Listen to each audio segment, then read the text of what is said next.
This is the definitive interview. My name is Eric Mathis, Missed on Points podcast. I'm here with Ben Moore. Ben Moore, good morning, and thanks for joining us. Hey, good morning, Eric. Absolutely. Obviously, we want to talk a little bit about GSU athletics. Just had a few questions for you. First, give us a little bit of a background about yourself and a little bit about the Panther Talk website. Certainly.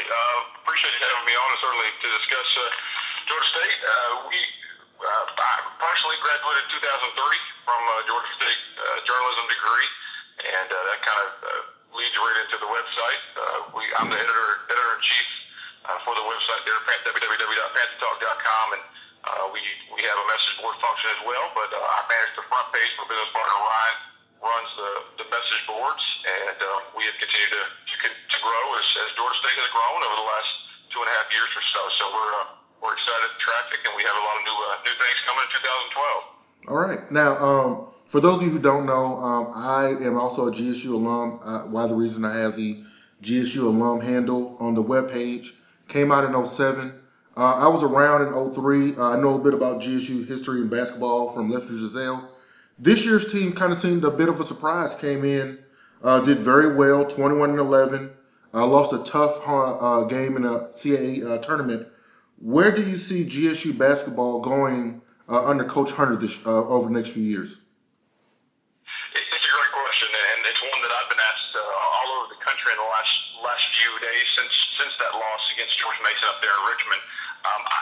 As many people, and I believe I've seen one even newspaper article out of Wilmington covering the UNCW program up there, predicting us to be last next season, which I find very comical, just from the standpoint. It's a snap judgment. We folks look on paper and see we lose 6 seniors, including 4 that were key contributors and/or starters. I believe that the ceiling is very high, and we still dropped a ton of games this year. I count 4 of them on just off the top of my head, where we missed too many free throws down the stretch. Yes. Certainly can point to that in the Mason game, going 9 for 19 in the second half. That's just a killer. And then you lose the game by 2 points. Of course, James Fields has a late steal there with 33 seconds left to go. What happens if we hit one of those free throws? Then we're up by 1 instead of tying the basketball game. So it was very, very tough to digest. But I see it certainly. I'm happy to talk recruiting and things from that standpoint as well. If you're interested, Absolutely. We have a great class coming in, and what I continue to try to tell people, it's not done. We have 3 available scholarships left. I believe personally probably going to go after 2 guys and leave 1 scholarship available, unless somebody just comes in and says, hey, I'm here, and it's a much better talent upgrade than what we have. Coach Hunter has been very upfront. He's not going to turn away guys and not turn guys away that want to play here and want to play here that are very good. And we've seen already the level of talent. Certainly Manny Atkins, has set out this year to transfer from Virginia Tech, a local guy from Tucker High School. And certainly, that pipeline from Darryl LeBerry, who's a Tucker alum there, so that helped a ton.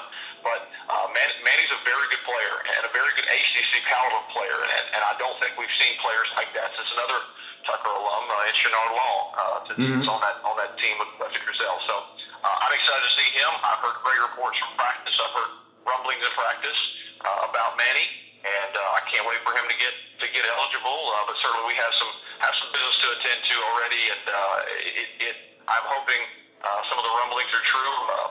I won't comment publicly about it, but let's just say Panther fans better be ready for some postseason basketball. Absolutely. That's one thing we definitely wanted to talk about, which is a good segue into the actual CAA tournament.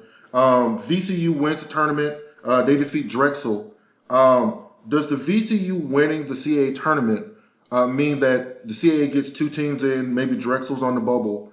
But how does that affect GSU's chances for possibly getting into the NIT, or are we definitely looking? I know you may not can comment publicly, but maybe getting into the CIT at this point. Sure.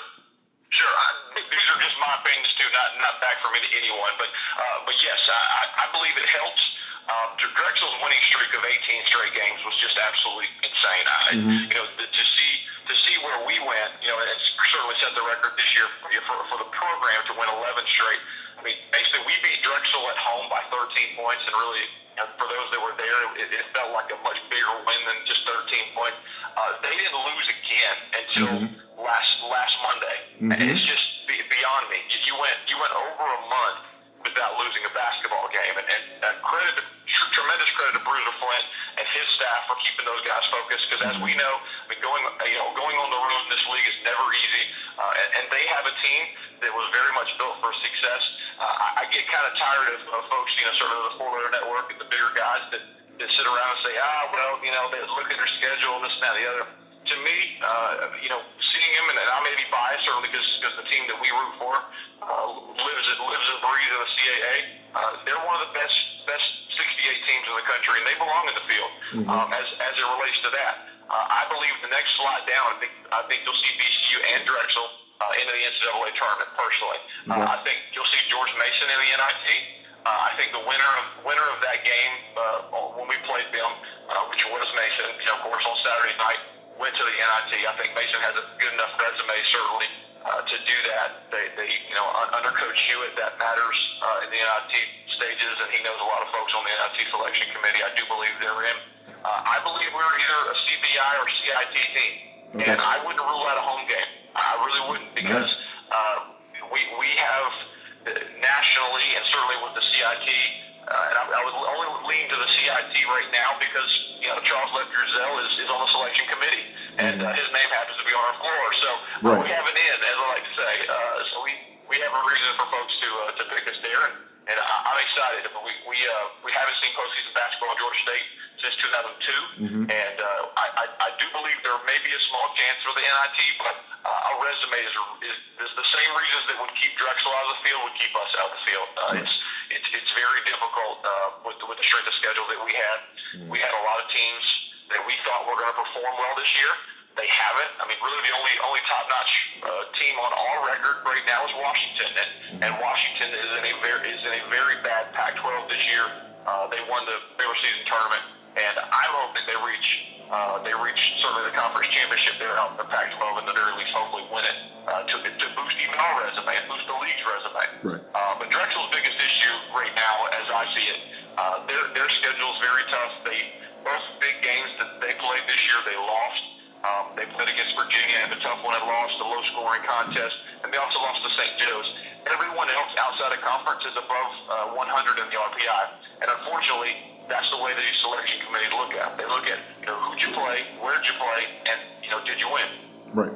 Yeah, I remember just a little bit of background for people who don't understand RPI. RPI is basically the determining factor of your strength of schedule. I remember Georgia, I think a few years ago, had a team that was like 18 and 15, but had an extremely high RPI, and they got in the tournament. A couple quick things I just wanted to touch on. I know Georgia State, they beat Drexel. They beat VCU, who was in the Final Four last year. I don't know a GSU team that's ever been the Final Four team from the previous year. But I wanted to go into something that's a little bit controversial, the postseason awards, or lack thereof, for the Panthers. Coach Hunter not getting the Coach of the Year award, I can understand it going to Bruiser Flint, but can you explain the Defensive Player of the Year not going to Buckner? He leads the conference in blocks. He's 5th in the country in blocks. He's an outstanding defensive player. Yeah, outstanding. And honestly, the best defensive player in Georgia State's history of basketball. And I don't think that can be questioned. Certainly we've had great guards who are very defensive focused, and former Tech transfer Kevin Morris, things like that. But Aaron Buckner changed the game. He was the reason why guys didn't go in the lane. They knew right away. Guys very early in games this year would try to test him, and he was throwing things all over the place. When you see in the non-conference, him blocking 6 shots, 8 shots, going against and basically setting the tone very early. And for a guy that wasn't a shot blocker, I mean, he said publicly, hey, I wasn't that much of a shot blocker. I really didn't, get into really blocking shots because he just didn't know how, didn't have the technique to do it. Had the size to do it, didn't have the technique. I agree with you totally. I like Bazemore. He's a good player. It was a huge disappointment for me personally, just to see that Buckner was not getting that respect, and the fact that he finished second in that was a travesty. And I think that the main issue that we saw is number one, we down here in Georgia, we tend to forget this is a Virginia-based league. Their voters are primarily in Virginia and up the Northeast Coast. I believe that's a part of it. I think that there's another part of it that Bazemore was the preseason player of the year in the conference. And once he wasn't really performing to that level of Player of the Year, and they gave that to George Mason's Ryan Pearson. I almost feel like this was a runner-up prize, and they want to give him Defensive Player of the Year. Again, I don't take anything away from Basemore. He had a very good year. My point is, if you took Basemore off of Old Dominion, they're probably still a 500 or above team. You took Buckner off our team. He affects games, and he honestly saved games. I believe we probably are 4 or 5 wins less without Buckner in the game, and that's my opinion, and I'll stick to it. And the more people I talk to, certainly writers and things up and down the coast and beat writers, they were shocked that Buckner didn't get it, but they basically pointed and said, hey, look, you got to remember, there's still a whole lot of Virginia voters and folks that are in the state, and they're going to lean heavy on their Virginia-based teams. Okay. Well, I thought Buckner should have definitely been the Defensive Player of the Year.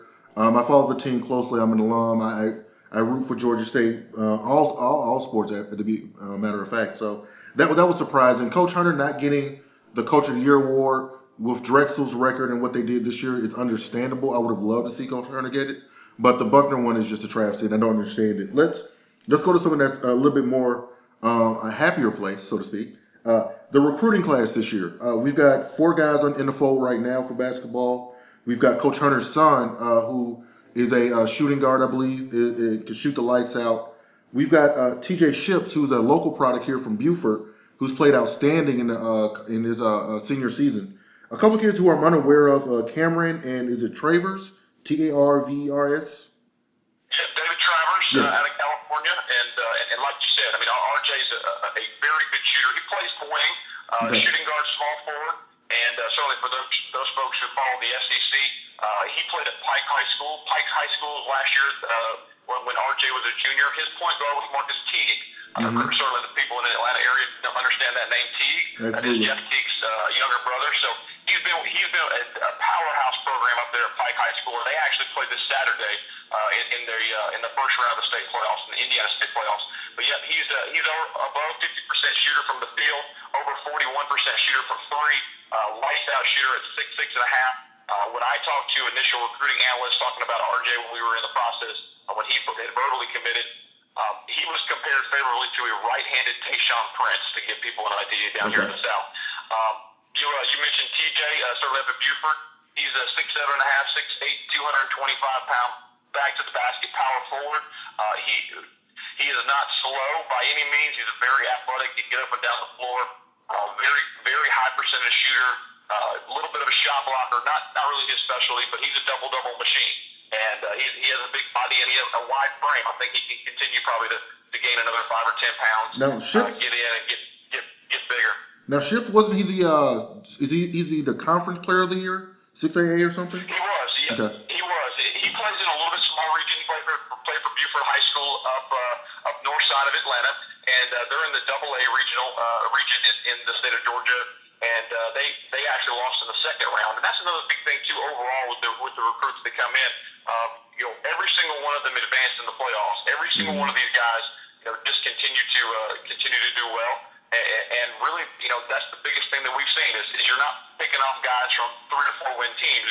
You're picking off guys against the guys that are competing for state titles, for region titles, for things like that. Guys who know how to do the little things to win. But yeah, David Travers, point guard out of California. La Costa Canyon, California, high school out there. He is a pass-first point guard, and still an efficient scorer. I don't think he's a lights-out scorer. I think probably Devontae White's a better scorer than he is at this point. But very much in that same mold. Speedy, can get up and down the floor. Is in a scenario where he's an electric passer. Certainly from the film that I've seen. He's a guy that has gotten better over his junior season to his senior season, and you can really, really see that in his confidence and decision-making and ability. His assist-to-turnover ratio is through the roof, and he's very good that way. He's kind of the unknown and kind of the hidden gem in this class, I believe. I went to high school in Henry County, and this Cameron Solomon actually is from Lovejoy High School, which is in Clayton County, south of the city. And Cam was actually one of the best high school one of the Metro Atlanta top scorers in the state when coming out as a senior. He is a little bit slight of build, about 185 pounds. He was a guy that went to High Point University and really was off the radar. And went up to High Point, only played 6 or 7 games, got hurt, was going to be granted a medical red shirt up there. Didn't really feel comfortable with how the depth chart looked going into his redshirt freshman year. He decided to pull the plug, transfer, went down to Brevard Community College down in Florida, and they're a powerhouse, and has done really well down there. He's a very good scorer.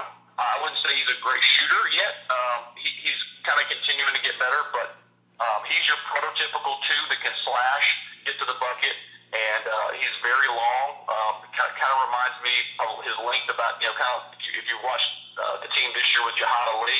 Okay. I think they're very much in that same mold, very wiry, long, kind of just hands everywhere in that mold. But she certainly will need to get a little stronger, but I love the fact that he's already played Division I basketball. He's used to the rigors of that, certainly, and knowing how to do that. And, High Point's program had been NCAA tournament caliber in the past, so he was recruited.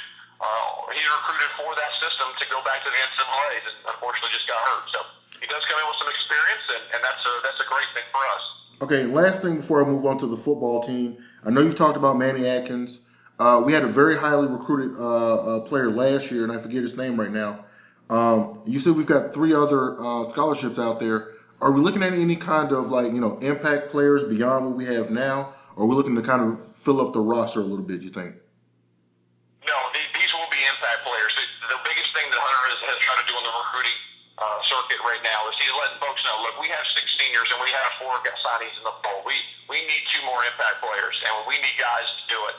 And whether that comes from the junior college ranks or best available, certainly in high school. I know there has been some rumblings about Tevin Glass from Milton High School would be absolute impact player, big power forward. I also have seen some junior college guys around, some guys that are very good that could be impact players as well, 6'6", 6'7", kind of in that mold. I mean, that's really what the player he's looking for. He wants a guy that can play small forward but guard big forwards in our league. Okay. Rugged rebounders, guys that can score, score efficiently, which basically just I mean efficiently is, hey, I'm not having to take 10 shots to get 8 points. Guys that can get in there and bang and do the little things that way. So I'm very, very excited to see what happens. And when the late signing period opens up on April the 5th, very interested to see who we're able to sign. Well, it sounds like we got a good recruiting class. Looks like we got high hopes for postseason play. I expect next year's team to be just as athletic. Coach Hunter, does run a very pressing kind of defense. Hopefully they'll be able to trap more, a little bit more speed, a little bit more athleticism. We can build on this 21-11 record we saw this year. Let's talk about the football team. As everybody knows, the South is a football-driven sport. We've heard some rumblings about Georgia State moving up to the FBS level. It doesn't seem to be a question of if, but when. How realistic is it this year, or have we missed the deadline for that? We haven't, and no, it's a great question. Basically, the paperwork has to be processed, faxed to the NCAA offices by May the 25th. I believe that there will be a definitive answer prior to that. The way the tea leaves have been written, you don't typically announce the feasibility study that we did late last month unless you have something in the works. Certainly it's been rumored a ton, the interest between the conferences, and we just knew, and certainly folks that have been around this program realize the power and the potential of not only this market down here in Atlanta, Georgia, where you have, it's such a hotbed, for college football nationwide, but not only that, you have a university that is continuing to grow, that has accepted football in a big way, and plays in pro level facilities. The practice facility is at the same level or above some teams that we'd be entering into a Sun Belt or a Conference USA. They are certainly on par to that. With the changing landscape of college football, the window is now, and that's I certainly wrote about that a couple weeks back about our definitive case for the move to FBS. But the thing that kind of we got some reverb and people that were a little agitated about it. Hey, you guys have only played 2 seasons. Why are you guys biting off more than you can chew? The biggest thing, in my opinion, is this window may go away. If we say, we're going to be patient, we're going to be patient, we're going to be patient, the opportunity may be lost. And when does that window open again? We could set ourselves back 15 to 20 years potentially. The differences between now and when, certainly with any of the conference shakeups in the beginning of the century, looking in the early 2000s, when the Big East was raided, when teams went to the ACC, started bouncing around. The biggest thing that I see is teams look now, and it's 100% dependent on market. They have to have big markets to go and negotiate these bigger TV deals. They have to negotiate these bowl tie-ins. At this current moment, the Sun Belt doesn't have a TV contract. They desperately need one. Carl Benson has been very upfront about doing that. You have programs like the University of Charlotte starting a program. That's a big time market, top 20. Of course, Atlanta's in the top 10 market. They make a ton of sense, both schools, in my opinion, for a new revamped Sun Belt. And it would be great for Panther fans. There's many Georgia State alums who remember us in that conference and playing in the Sun Belt. Absolutely. And would certainly love to get back and crank it up. Well, that will be obviously. I was there when we went to Alabama, and the first play of the game is the play action to the tight end, and we all go crazy. We kind of all know what happened after that. But I would love to see this football team kind of competing for recruits against Georgia Tech and Georgia, which kind of leads me to my next question. I'm pretty sure you don't remember kind of maybe this conversation during recruiting we had on the message board, but one of the questions we had was, and I'll make it a two-part question, us not getting in any 3-star level recruits. And I think you had talked about some of the difficulties.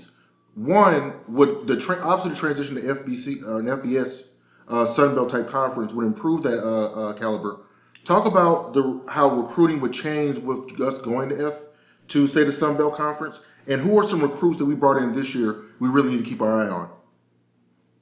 Sure, no, and I think the biggest thing, and I worked in high school recruiting for work with those guys and other guys at all the major services, 24/7 Sports, Scout.com, Rivals.com. They are compatriots of mine, and several of them are very good friends of mine, and we stay in contact. They've been very forthcoming. They have told us, to the recruiting analysts now, the people who go out and speak with the recruits, they know they don't rank FCS recruits. They just, for the most part, do not on a wide scale basis. In some regions, there are analysts who will put star levels and things to that, but that's the biggest thing for fans to understand. We're not going to go and land an entire class full of 3-star and 4-star athletes at the FCS level. They want to go play in bowl games, and then theoretically they want to go play in championship games. Even some of these smaller leagues like the MAC, you have Conference USA, they have championship games, and they're on big time networks. These guys want to go play for titles.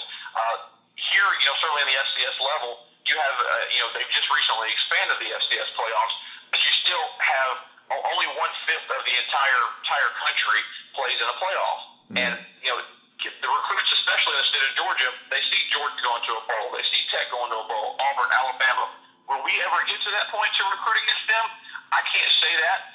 I would rather try to pick off the recruits going to Middle Tennessee or Troy or going against programs like that.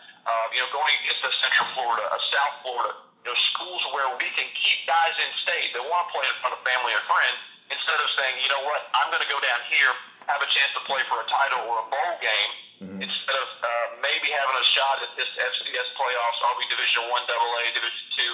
There's still so much confusion, and trying to explain it. I'm sure you remember from Alabama, trying to talk to people about being FCS. I had more than one person approach me and say, hey guys, you guys have 6 wins. What bowl are you playing in? Exactly. And we had to basically have an uncomfortable conversation. No, we're not playing in a bowl. We don't do bowls. We're FCS. And they look at you like, what? I don't understand. Yeah, but you have 6 wins. That's the problem. So, you're like, what you didn't... To answer the second part of your question, I'm sorry, go ahead. No, I was just going to say, no, I totally understand. They're like, what, did you not play enough conference level? Did you play a Division II school or something? What happened? Like, no, we kind of just started. Yeah. But go ahead. I'm sorry. The second part of the question. No, sure. Go ahead. And you wanted me to hit some of the signees, some of the impact guys. Yeah. Who are some of who are some of the guys who brought in this year that you're looking at is going to be a big impact? Obviously, size is an issue. It's been talked about a lot on the boards for the offensive and defensive line. Who are some players we need to be looking at that's going to make an impact with GSU football next year or this year or coming up? Sure. You hit it right on the head. A little bit tough for two with this class to kind of get a read on it. I'm a firm believer that offensive and defensive lines are not the sexy guys. You know, they're the guys that get work done. And a lot of times at the high school level, unless they're dominant, they're really not going to get evaluated correctly. You're not going to get someone that basically is a 3-star, 4-star recruit because you just can't see it. How many of these recruiting analysts know how well a left guard is going to pull, how well how good he engages, how good are his feet, how he's going to develop. Guys that I look at immediately in this class, you have a guy like Melvin King, came out of South Georgia, was recruited at 225 pounds, right about 6'3", 6'3 and a half. He plays the defensive end position, but there's some talk that he's quick enough and tall enough and mobile enough that he could play basically the wolf position. And we are switching defenses to a 4-2-5 this year, so you're going to add an extra blitzer instead of doing basically a 4-3. You're sliding a smaller, quicker guy in there to blitz the passer or drop into coverage. Well, it's kind of interesting, too. The more people I talked about switching to the 4-2-5, especially at the FBS level, they look at you and say, oh, yeah, well, Alabama ran some of that last year. Auburn ran some of that in their defenses. They mix it in. TCU, Oregon, the big-time programs run pieces of this defense. Right. It makes it a lot more attractive for recruits, getting guys like that. I think another guy, another South Georgia guy, actually just about 10 minutes away from Georgia Southern's campus down from Coral High School, is Joe Lockley. He's a guy I think is an immediate guy to get into the depth, right around the defensive tackle nose guard position. He comes in at 290 pounds. Certainly, and from what I've been told, is that's good weight. It's not fat. He doesn't, he's not really a 270 guy with a 20 pounds extra weight on him. He's a guy that's legit 290. Kind of interesting story about him. Kind of give you his athletic ability. He also served as the kicker for Portal High School at 290 pounds. I can't imagine that going out there and seeing he's going to line up for a 30-yard field goal and he's 290 pounds. So the kid absolutely can do some things, and he was their kickoff specialist as well. Flipping to offense, I like Gary Garinge, certainly a local guy from Grayson, state title winner there, and played both left guard and right guard. Okay. Comes in right away, has great size, 6'5", about 280 pounds. He's a guy to me, sort of talking to offensive line coaches and guys around the league and around high schools. He's a guy that has a very good motor, very good hands, excellent feet. There's just a little technique issues that certainly good coaching will help, and we have that in Coach Mike Riddell, our offensive line coach. Be able to take him in, and I could see him competing immediately along the offensive line as we lost 4 starters. He's a guy that I think could step in right away and play. Two guys that I like, Mark Ruskell along the he was a late kind of addition, true center prospect at about 290 pounds, very fiery. He's a redheaded kid, and all that comes with that. He comes very fiery and out of Duluth, and he's a kid that I think very much an under the radar guy. Duluth didn't have a great year this season, but he graded out very well and is a very strong prospect, and will continue to get strong. Very good along the lower body, and that's what you need from your center. You need good flexibility and good lower body strength. It's going to be very interesting. Another guy that I like on offense is Avery Sweeting out of South Georgia. He came from Brunswick High School, and Brunswick had a little bit of a rough year.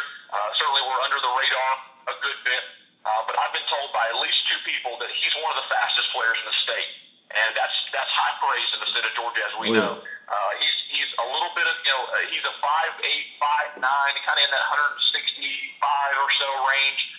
He's a guy that has tremendous speed, and I would love to see him in a race with Alfred Wilson and see how those 2 go at it. But he's a guy that definitely will make an impact on a punt return, kick return. He'll be a guy that can flat out fly. And there were guys, certainly last year that we just couldn't break away from people. I think that happens this year. I think we added some speed. It will be young, but I think it'll be very good. Well, I know we're a little pressed for time. I know there's tons of other things I could talk to you about GSU athletics. I know the baseball team's gotten off to a good start. That's close and dear to my heart, being a baseball fan. I would love to see us recruit against, Troy. If we can get the next DeMarcus Ware, that would be fine. But definitely, I see big things for the GSU football team. What do you? I don't know if you're into the predicting of records. I haven't looked at the records closely in a while, but I thought a solid 7 wins is something that we should strive for this year. What do you anticipate, really quickly, what you think their record could be this year based on the recruiting and who they got to play? I agree with you. It's so tough to just kind of look at the schedule today because so many things can happen. I know we are still anticipating the arrival of Ronnie Bell, who's a quarterback that's going to transfer down from Ohio University. Yeah, I'm sorry, I forgot to talk about him. FBS transfers that could come down.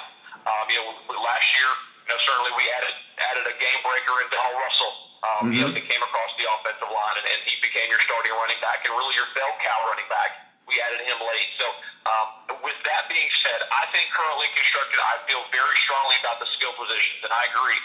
We're going to have to score probably in the high 20s, low 30s in order to be competitive in a lot of these games just because we're so young and so green on the defensive side of the football. That being said, I agree. I think certainly a winning record, 6 or 7 wins would be the goal. Whether we get to that point is to me is really how quickly these young guys grow up.